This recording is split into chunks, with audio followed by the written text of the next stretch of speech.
This is one of the first times I've taken apart a chair like this, and it occurs to me that I'm going to have to remove an awful lot of tacks from the chair during the process. I try all sorts of tools to achieve this, but eventually I settle on the carpenter's pincers, but the ones I've got need restoration, so that's what this episode is about.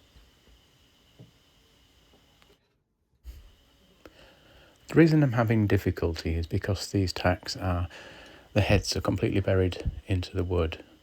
Now obviously I could dig into the wood and pry them out, but I'm trying to do this with causing as little damage to the chair as I possibly can.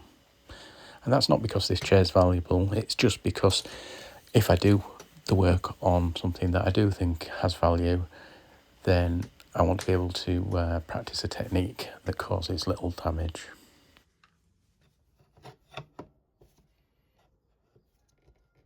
Where the tacks arise, the carpenter's pincers are by far the best tool for this job. So I'm just having a look at these and see if there's any way I can modify these to take the tacks out when they are at wood surface level. Now these are clearly an old tool, so the first step I'm going to take here is to use a small diamond file and just see what shape of steel is there underneath the patina that's on the tool.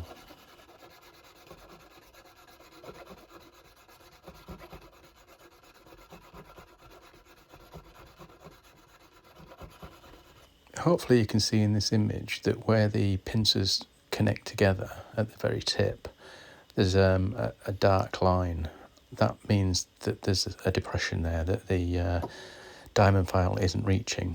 So what I need to do is treat these a little bit like scissors or a chisel and make them come to a smooth surface. That will help me get closer to the wood and should help me take out tacks that are lower down. The diamond file's been very useful in showing me what the problem is, but because I need to take off a fair bit of material, I'm going to switch over to a file. These are not hardened steel as far as I can tell, so a file should take off more material quickly.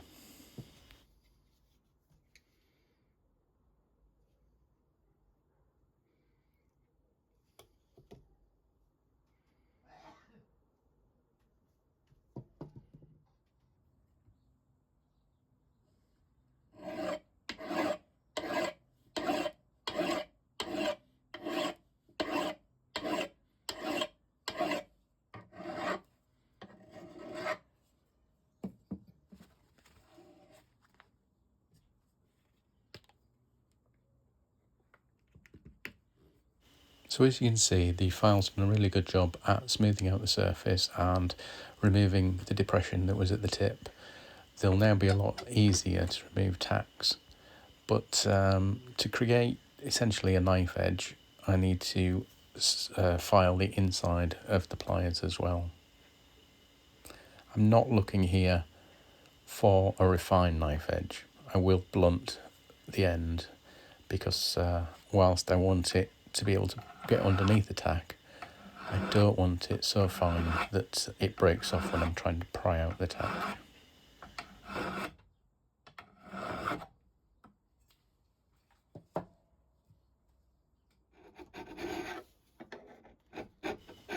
If you're finding this video helpful or enjoyable, please consider subscribing or give me a thumbs up.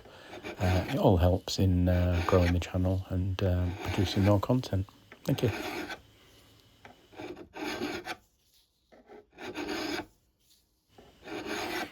You can buy very similar tools to this. I've seen them quite often. I think they're often called nippers. They appear to be the same tool. They look very, very similar.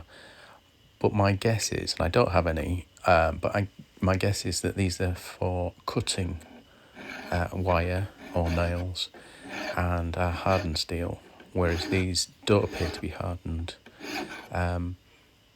My guess is these are more a prying tool and nippers are a cutting tool, and doing this sort of filing on nippers may not be possible.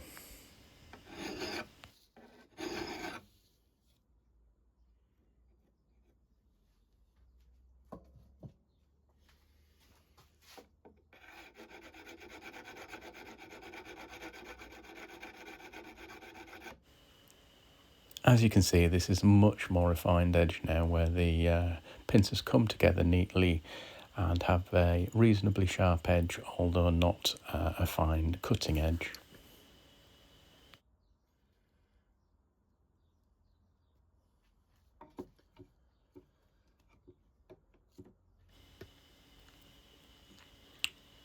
With these pliers, I have no intention of doing a full clean-up job, as you see on YouTube quite often, where it's completely removed of all of its character. I'm just going to oil up what's remaining and make it into a functional tool, but still has some history to it.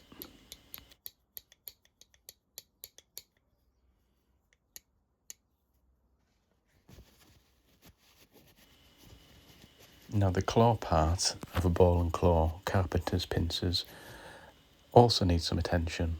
As you can see here, the claw needs a little bit of refinement as well to make it a smooth prying surface, just in the same way that I did with the pincer tips. Here I'm using a fairly large diamond pattern file, the same one I would use for sharpening some of my larger panel saws, and I'm using that just to refine the edge of the claw.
And then I also need to do the other side. Again, I'm trying to achieve a relatively sharp edge so that I can pry under things, but not so fine an edge that it becomes damaged or damages the wood when in use.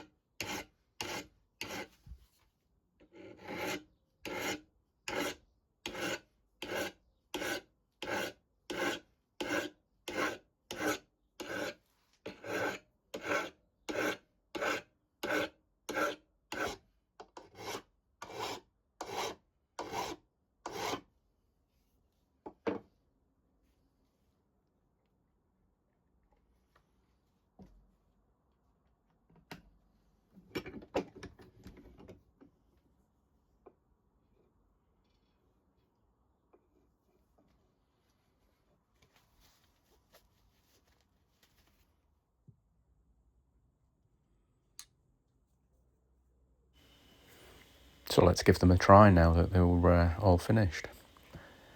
And what's happening is that the refined point of the tool now allows me to pry out the tacks quite easily and without damaging the wood. And that's exactly what I was looking for. Well, I hope this tip was useful for you, and if you enjoyed this, you'll see another one of my videos here. Why don't you try that one out?